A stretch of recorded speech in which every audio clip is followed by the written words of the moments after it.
bermusuhanlah dengan kebodohan. Jangan kau berteman dengan bodoh, apalagi dengan orang yang ngajak bodoh. Bodoh itu dilaknati oleh Allah.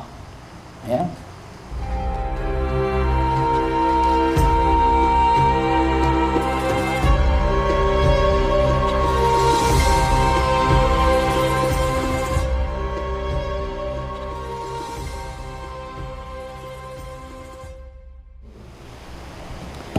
Pada pertemuan yang lalu kita membahas tentang keistimewaan ilmu. Maka kita hari ini akan berbicara tentang kehinaannya bodoh. Apa? Kebodohan itu sesuatu hal yang sangat hina, hal yang sangat buruk. Apa sebab? Ya. Qala Sayyidina Al-Habib Al-Imam Abdullah bin Alawi Al-Haddad radhiyallahu ta'ala anhu wa nafa'ana bihi. Telah berkata Al-Habib Al-Imam Abdullah bin Alawi bin Muhammad Al-Haddad, semoga Allah memberikan manfaatnya bagi kita. Al-jahlu aslu kulli syarrin. Yang namanya kebodohan itu aslu. Atau aslu itu apa? Pondasi semua keburukan. Itu yang namanya bodoh. Jadi kebodohan itu adalah pondasi semua keburukan, ya. Atau lantai dasar, ya, yang akan terbangun di atasnya semua keburukan. Sebagai contoh lah, kalau rumah itu pondasinya tidak kokoh, dindingnya kokoh tidak akan kokoh. Ini tiangnya kalau tidak kuat, di atas pondasi yang tidak kuat, roboh semua ini. Atap roboh, lantai roboh, semuanya tidak akan kuat. Wa mansya'u kulli dararin, bahkan menjadi sebab munculnya semua bahaya. Ya, munculnya semua bahaya. Ya. Jadi yang pertama apa? Kebodohan tadi, pondasi semua keburukan. Ya. Kemudian apa? Sumber semua apa? Bahaya. Kemarin kakak kasih ilustrasi kan? Kalau ada orang nyopir mobil, nggak bisa nyopir, apa yang terjadi? Bahaya. Yang mati bukan sopir sendiri. Siapa yang mati? Penumpang mati. Mobil yang ditumbur mati. Kemudian di belakangnya banyak mobil yang lain, tabrakan beruntun. Bahayanya luar biasa. Ya. Ada orang yang tidak ngerti meracik obat, sembarang ngeracik obat dengan atas dasar tanpa keilmuan. Ya, mati enggak ini orang? Bisa mati, bisa bahaya. Kalaupun belum ditakdirkan oleh Allah mati, bisa rusak otaknya. Sekarang kalau dia mati, seandainya dia ayah atau seorang suami, apa bahaya selain sekedar mati? Menjadikan seorang wanita menjadi janda. Anak-anaknya menjadi apa? Yatim. Hilang orang yang bertanggung jawab. Lebih repot kakak yang harus mikir gimana menjadi ayah bagi anak yatim tadi kan. Kan timbul masalah baru kan akhirnya kan. Akhirnya kakak harus berpikir kan. Ya berpikir aja. Ya, berpikir jadi bala atau tidak. Tuh, itu contoh saja. Satu kesalahan, setitik kesalahan menyebabkan semua bahaya. Simple, cuma salah apa? Meracik obat. Simple aja. Ada anak kecil gak ngerti bagaimana menyemprotkan racun bakteri makanan. Nah kan dia nyemprot padi, ya kan? Nyemprot padi. Matilah padi itu. Siapa yang rugi? Orang banyak, bukan cuma ayah dan ibunya. Siapa yang bakal mendapat bahayanya? Orang-orang yang kongsi di sana ikut rugi dah. Ikut rugi. Kemudian orang yang sudah mesen beras rugi, semuanya jadi rugi. Makanya harus dengan ilmu, tidak bisa sembarangan. Ini kipas angin nih. Ada dua fungsi kipas angin ini. Ya, kita lihat cara bagaimana dia berputar. Kali ini meniupkan angin. Kalau dibalik putarannya, dia nyedot angin. Maka ada orang masang AC terbalik. Kan ada blowernya tuh dipasang di dalam. Yang itunya di luar. Ya, kok panas? Ya terbalik. Ini nyedot panasnya buang keluar, yang memberinya dingin taruh di luar. Tuh. Bahaya. Hati-hati. Ya, ini ada satu kejadian nyata kan, tidak perlu. Ada seorang polisi meletakkan pistolnya sembarang tempat. Ada anak-anak yang tidak ngerti, diambilnya dikira mainan. Kemudian seorang kakak menembakkan ke anaknya. Peluru nembus lehernya. Matilah adiknya. Subhanallah. Musibah. Maka hati-hati, ente kalau nggak punya ilmu, hidup ente akan menjadi sumber bahaya bagi orang lain. Sumber bahaya. Atau paling tidak sumber bahaya bagi dirimu sendiri. Makanya kamu harus bermusuhan dengan kebodohan. Jangan berteman dengan kebodohan. Terlebih lagi sholat, tidak pakai ilmu, selesai. Kemarin kita udah kasih contoh, ya. Ada orang mabuk, taubat tidak pakai ilmu. Gimana kalau dia sholat? Contoh nih, contoh imam tidak ngerti bagaimana jadi imam. Imam itu kan tidak selamanya normal. Imam itu tidak selamanya kondisinya normal. Contoh, ya, imam itu kadang-kadang batal wudhunya. Ketika batal wudhunya, Pak, berlaku hukum istikhlaf. Berlaku apa, sayang? Apa hukum istikhlaf itu? Pengganti imam. Contoh yang jadi imam Andika, ya, di belakang Andika apa namanya? Fadil, mana Fadil? Fadil, ya. Di belakangnya ini Fadil dan beberapa teman yang lain. Makmum yang di belakang imam tidak ngerti tentang istikhlaf, tidak ngerti tentang ilmu bagaimana kalau imam batal. Pas imam batal, dia tahu kalau dia batal. Kemudian apa? Dia narik pundak Fadil untuk menggantikan dirinya. Ulah, nangapa kau? Aku batal. Alah. Rusak tak sholat? Uji yang sebelah, dia bilang, sholat ngobrol baik. Ya. Kawan yang sebelah tidak ngerti mulu. Untung aku tidak ngomong. Nah, ya. Ya. Ini contoh rusak sekasih. Bahaya.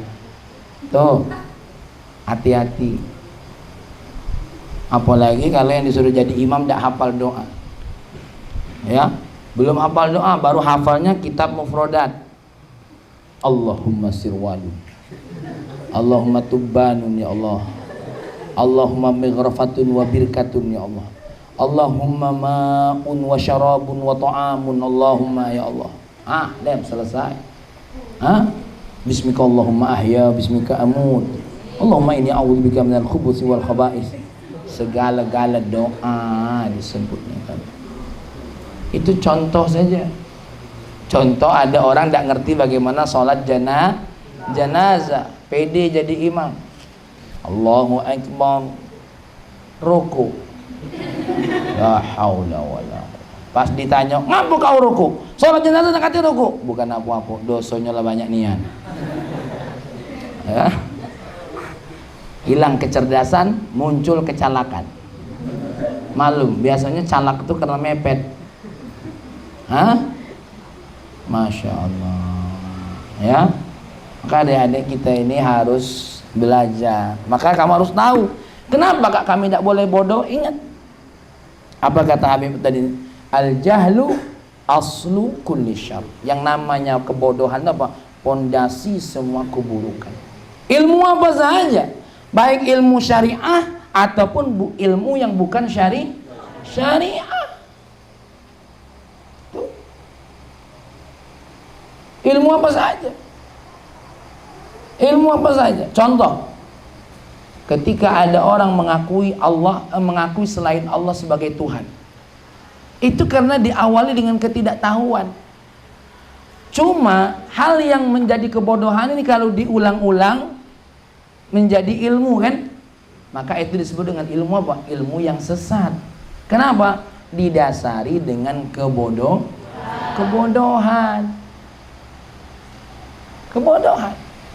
Hati. Seperti kamu sudah ceritakan sama kamu, ya, cerita sama kamu belum? Ada, kalau tidak salah, ada orang tua. Orang tua ini paling susah, paling tidak bisa, ya, kalau apa namanya, punya kambingnya untuk dijual. Ya. Kambingnya bagus nih. Akhirnya 3 orang pemuda ini kerjasama. Gimana caranya dia mau melepaskan kambingnya? Sudah, mereka sepakat. Setiap ketemu nenek ini kita bilang anjing, karena bulunya tebal. Pas lewat pertama ketemu pemuda yang pertama, woi kek, anjingnya bagus sekali. Ini kambing. Sejak kapan ini kanjing? Tapi kayak anjing. Jangan-jangan anjing, ini bukan kambing. Ini kambing. Aku ngurusnya dari awal.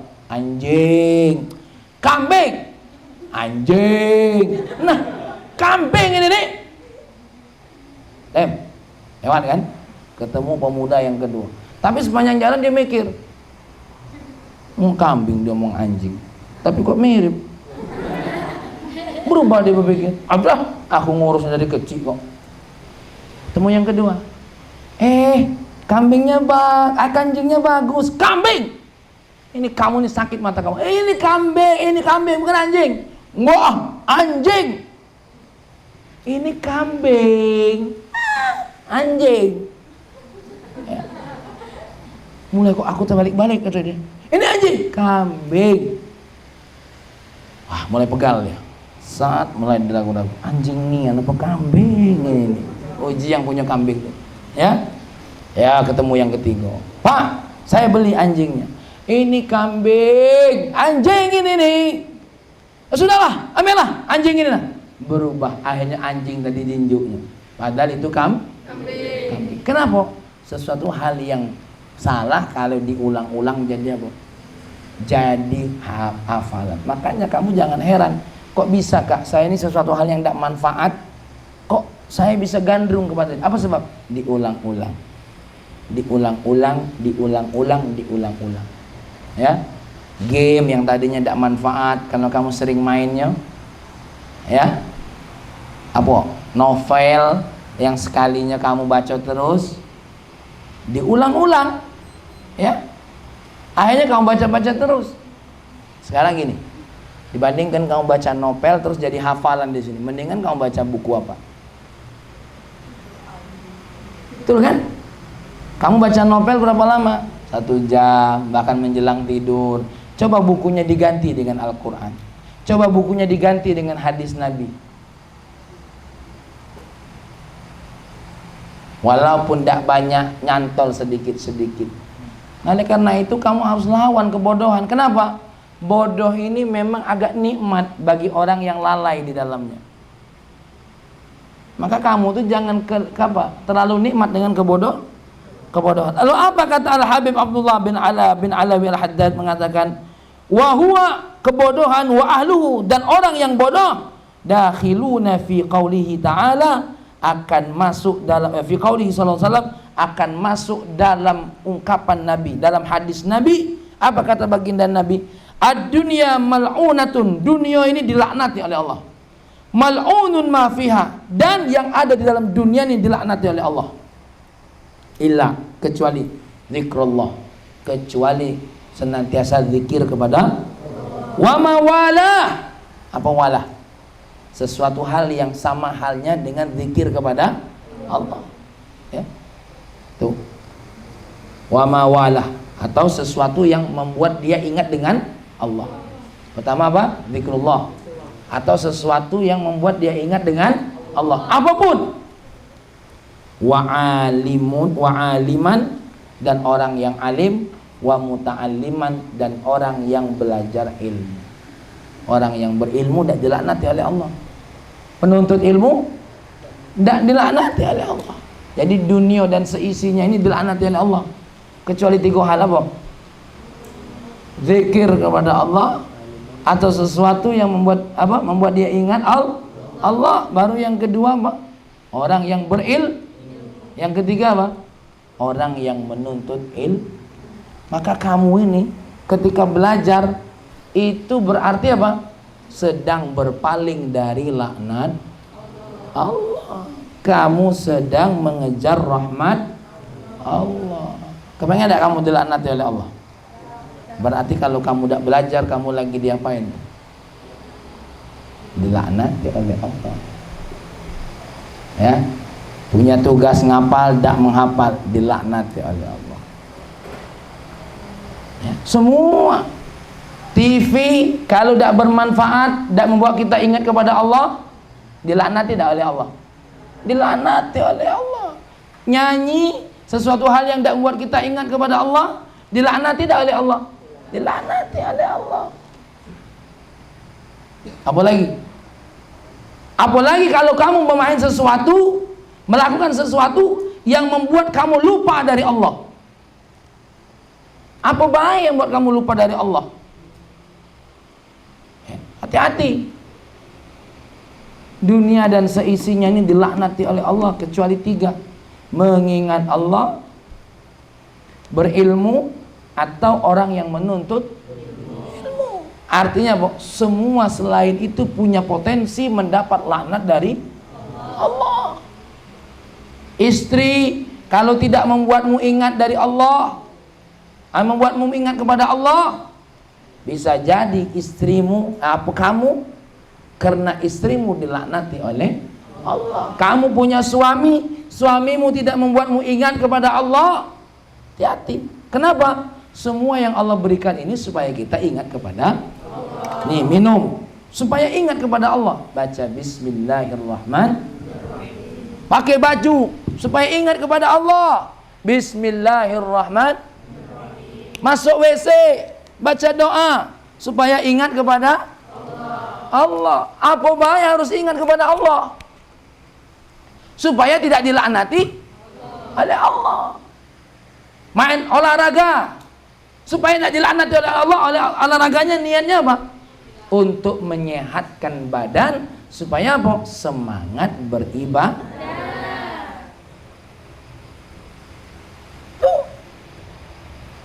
Makanya kalau kamu kepengen punya perhatian kepada perempuan, harus dengan jalan yang membuat kita dekat dengan Allah. Apa? Nikah. Ada sebuah hadis Nabi, ya, di mana Rasulullah SAW bersabda, ya, inna rajula idza nadhara ila imra'atihi wa nadharat ilaihi nadhallahu ilaihima rahmatan. Ya, seorang suami kalau melihat istrinya, lalu istrinya melihat dirinya, saling pandang memandang, maka Allah akan memandang kepada mereka dengan rahmat.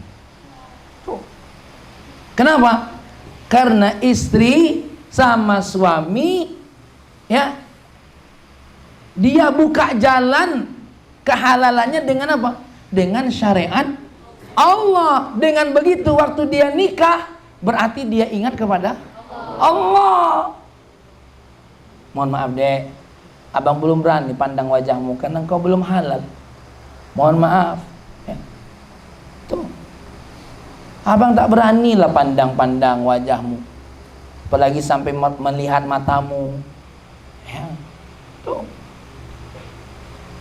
ini tak, wow, hati-hati. Nanti yang turun bukan rahmat Allah, apa isi yang turun? Laknat dari Allah Subhanahu wa ta'ala. Ya. Wa idza akhadha bikaffiha, kalau seorang suami mengambil telapak tangannya, tasaqatat dzunubuhuma, berguguran dosa-dosanya. Suami istri itu kalau gandengan tangan, Selama dia gandengan tuh dosanya berguguran. Nanti kalau kamu punya suami, bang kita gandengan, kenapa? Buang dosa. Ya Allah. Tapi kalau bukan suami atau bukan istri yang kau pegang, terkumpul dosa-dosa. Jadi kamu kalaupun pengen menyanyikan sesuatu yang buat kamu ingat kepada Allah. Kamu ingin menulis sesuatu, buatlah sesuatu yang buat kamu ingat kepada, biar kamu tidak dilaknati oleh Allah. Kau makan, ingat kepada Allah. Itu istilah Abu Ya Asy'ari, ingat makan, ingat Tuhan. Lihat istri, ingat Tuhan. Kenapa? Siapa yang menciptakan istrimu yang cantik ini? Allah. Maka Allah sesuai. Ya. Siapa yang mengajarkan kamu supaya kamu bermuasyarah yang baik kepada siapa? Kepada istrimu. Kepada Allah. Muasyarah bukan ibadah, muasyarah kepada Allah, kepada istrimu. Siapa? Nabimu. Maka nabimu kamu kepada Allah. Jadi semua di dunia ini dilaknati oleh Allah kalau kamu tidak bawa ingat kepada Allah. Ya. Apa bawa ingat kepada Allah? Minum ingat kepada Allah, tidur ingat kepada Allah. Bismikallahumma ahya, bismika amu. Apalagi tidur ini kalau orang yang tidak berilmu, kalau ada orang yang tidak beriman, dia sebelum tidur melakukan segala sesuatu yang melalaikan dia dari Allah. Dia dengarkan lagu Sad, mari bercinta, mari. Sisa otaknya ngayal kemana-mana, yang diingatnya entah siapa. Mestinya tuh tidur ingat kepada Allah. Kenapa? Bisa jadi ini tidur ndak bangun lagi, mati. Nah iya, orang yang meninggal dunia, orang yang tidur itu kan merupakan kematian yang sesaat. Ini kamu nih belajar ilmu, belajar ngaji ini sebagai apa? Melarikan diri dari laknat Allah. Makanya tuh cerita Habib Soleh Muladawileh kemarin, ya. Apa kata beliau? Imam Abu Hanifah tidak selalu bawa pena sama buku. Agar apa? Agar sampai mati kepengen masuk dalam kategori apa? Penuntut ilmu. Kenapa? Penuntut ilmu, riwayat Imam Tirmidzi apa? Orang yang berada di jalan Allah Subhanahu wa ta'ala. Nah kamu nih harus semangat nuntut ilmu. Ini kakak tengok lebih tidak semangat untuk nuntut ilmu. Kalau untuk belajar tuh berat, kalau untuk ngaji itu berat. Ya senangnya yang contoh tadi, duduk-duduk mestinya baca buku, diingat nasihat kakak, Al-Quran yang kakak minta kemarin dihafal, dibaca. Bukan nengoki keran dak keruat. Ya, ente daripada duduk nunggu kakak di tangga, duduk di sini ente menghafal Quran, ente baca, ente murojaah. Ya, ente duduk nunggu guru itu bagian daripada kebaikan. Ini malah duduk-duduk di situ. Akhirnya timbul kurang berakhlak. Ya, yang putri. Kalau sudah ngobrol yang tidak keruan, semangat, suaranya kenceng. Tapi selalu suruh baca Quran, Bismillah. Mestinya tuh kalau baca Quran tuh yang kenceng. Bismillahirrahmanirrahim. Ya. Sabbaha lillahi ma fis samawati wa ma fil ard wa huwal azizul hakim. Ya ayyuhalladzina amanu lima taquluna ma la taf'alun. Baca yang kencang. Ini kalau suruh apa ngobrol kuat, apalagi ketawanya masuk ke dalam buntut suaranya. Ya, insyaallah. Tapi ya bukan berarti salah. Tapi mestinya kalau untuk belajar itu jauh lebih kenceng. Ini kalau tidur kenceng. Kenceng tidurnya, susah dibangun. Ya. Adik-adik yang dimuliakan oleh Allah, nasihat yang berikutnya perhatikan. Ini yang ya. Qala Sayyidina Ali karamallahu wajha, la aduwa a'da minal jahli wal mar'u aduwu ma jahila. Tidak ada musuh yang lebih bahaya daripada kebodohan. Dan seseorang itu musuh bagi apa yang dia bodohi. Jadi kamu tuh harus apa namanya? Harus bermusuh. Apa kata Sayyidina Ali tadi? La aduwa a'da minal jahli. Tidak ada musuh yang lebih berbahaya dari apa? Kebodohan. Dan seseorang harus memusuhi apa yang dia bodohi. Ada spidol tak? Biar kakak tulis. Ada deh. Ya, nanti besok bawa spidol. Nanti di rumah kakak ada spidol. Bawa sama penghapusnya. Ya. Biar kakak tulis nanti. Jadi kamu tuh harus bermusuh mulai dari sekarang. Ya Allah, aku udah galak bodoh.